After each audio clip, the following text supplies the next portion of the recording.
T Kedarnath ट्रेकला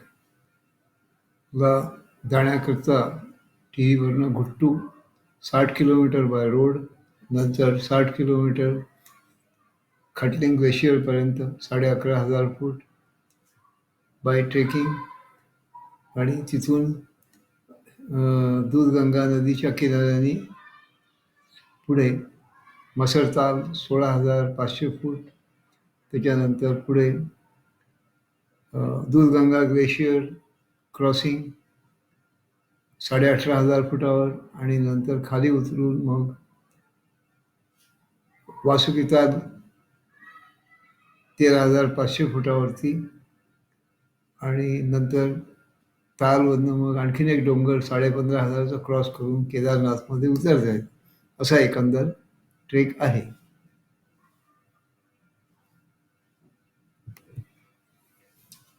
हे गुट्टू गाव आहे.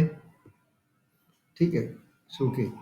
हे गुट्टू गाव आहे, आणि इथून हा पूल क्रॉस करून इकडच्या रस्त्याने आपल्याला जायचं आहे पुढे भिलंगा नदीच्या किनाऱ्याने. हे रिह म्हणून 12 किलोमीटरवरती कॅम्पिंग प्लेस आहे. इथं रात्री राहून पुढे गांगी 9,000 फुटावरती क्रॉस करून परत नदीमध्ये उतरावं लागतं. नंतर हा भाग जो आहे जवळजवळ 45 किलोमीटर नदीच्या किनाऱ्याने जाऊन हे जे या चित्रामध्ये दिसतंय या ग्लेशियरच्या बेसपाशी आपल्याला जायचं आहे. हे मधले सीन्स आहेत. आता आपण त्या ग्लेशियरजवळ जातोय, आणि ग्लेशियरपासून मग हे दूधगंगा नदीच्या किनाऱ्याने गेल्यावरती मसरताल येतं 16,500 फुटावर.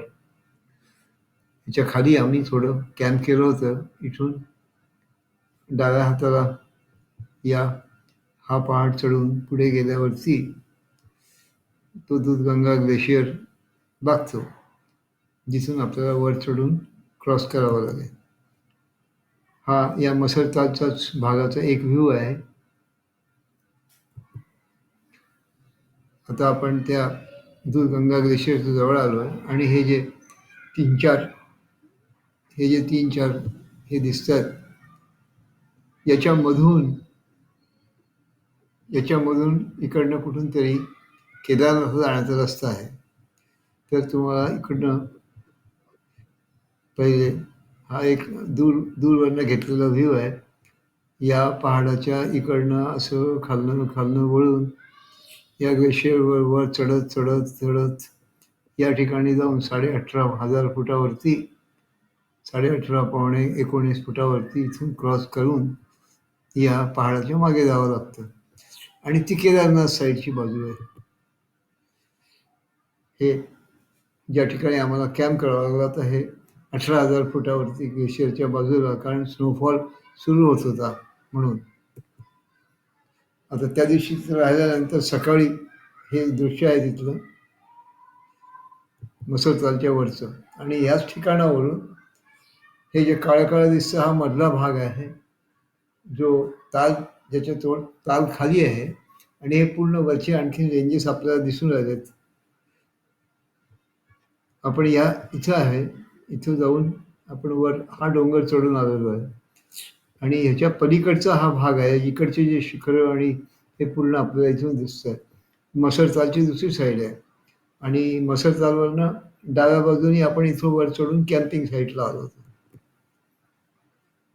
आणि हा ग्लेशियरचा भाग आहे. याच्या पलीकडे याच्या पलीकडे आणखीन एक ग्लेशियर आहे याच्या मागे, पण आपल्याला इकडे जावं लागत नाही.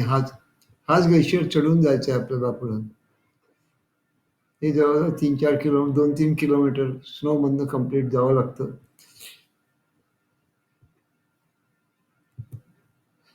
मग रात्री स्नोफॉल झाल्यानंतर ज्या ठिकाणी आपण एक त्याच्या मागचा हा पहाड आहे. या पहाडाला वळसा घालून याच्या मागून तो ग्लेशियर दिसेल. याच्या मागून हे सर्व पॅकिंगची तयारी करतो आम्ही सकाळी. आता हे पहिले ग्लेशियरचा व्ह्यू दिसतोय. जेव्हा आम्ही त्याच्यापासून सुरू केलं, आता इकडनं असं जाऊन मग ह्याच्या ग्लेशियरवरती चढायचं आहे. हे आता हे आता त्या दिवशीचं दृश्य आहे. हां, इथनं इथनं पूर्ण असं जाऊन 1.5-2 किलोमीटर आणि मग मग ग्लेशियरवर कमीत कमी जायचं. कारण इथे हे सगळ्या ज्या आहेत ना, याला या सगळ्या भेगा आहेत मोठ्या-मोठ्या पडलेल्या.